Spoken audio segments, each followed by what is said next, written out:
Assalamualaikum warahmatullahi wabarakatuh. Repan, bagaimana kabarnya? Sehat, Repan? Sehat, alhamdulillah. Baiklah, di sini kakak akan sedikit bercerita tentang kisah Nabi Nuh. Nah, Repan tahu nggak Nabi Nuh ini nabi keberapa? Coba. Nggak tahu. Nah, Nabi Nuh ini adalah nabi ke-9 dari keturunan Nabi Adam. Nah, Nabi Nuh ini, arti Nuh ini dalam bahasa Syariah artinya bersyukur. Selain itu Allah juga memberikan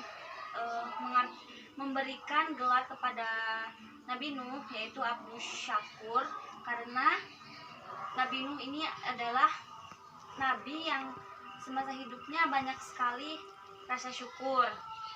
Nah, semasa hidupnya Nabi Nuh, Allah memerintahkan kepada Nabi Nuh untuk menyebarkan agama Islam pada Bani Rashid. Nah, ketika Nabi Nuh menyebarkan agama Islam ini, pada di tengah-tengah masyarakat bumi ini, kezoliman masih sangat tinggi sekali, masih banyak orang yang berbuat jahat, masih banyak orang yang berbuat zolim. Maka dari itu Nabi Nuh menyebarkan agama Islam, memberikan pencerahan kepada Bani Rashid tersebut agar menyembah Allah Subhanahu wa Ta'ala, agar berbuat baik dan bertaubat. Namun banyak sekali Bani Rashid ini yang tidak mau mengikuti atau mendengarkan perintah dari Nabi Nuh. Mereka malah tidak percaya bahwa Nabi Nuh ini adalah Rasul. Nah, setelah itu orang-orang Bani Rashid ini bukannya mengikuti ajaran Nabi Nuh, malah menantang Nabi Nuh bahwasanya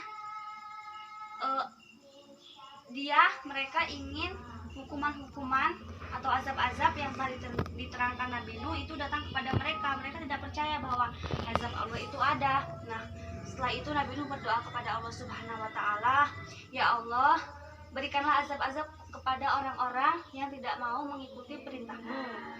Setelah itu Allah Subhanahu wa Ta'ala memerintahkan Nabi Nuh untuk membuat kapal yang sangat besar sekali.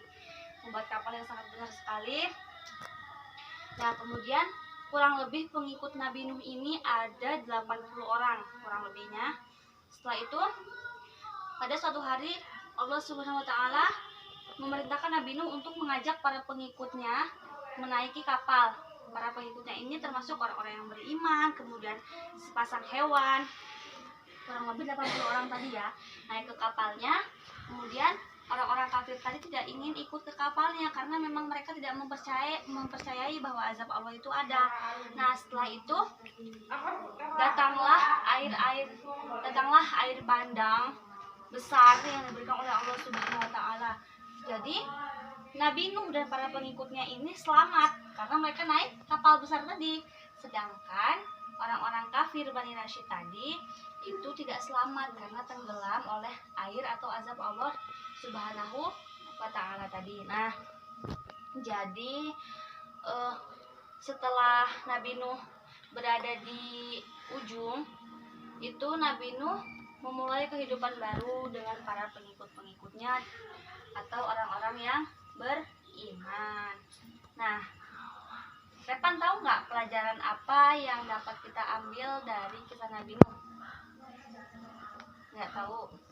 Nah, jadi kita sebagai manusia harus banyak-banyak bersyukur,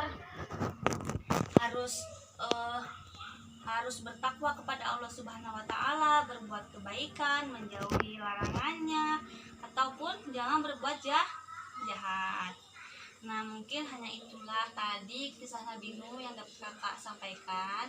Kurang lebihnya kakak mohon maaf. Kakak akhiri, wassalamualaikum warahmatullahi wabarakatuh.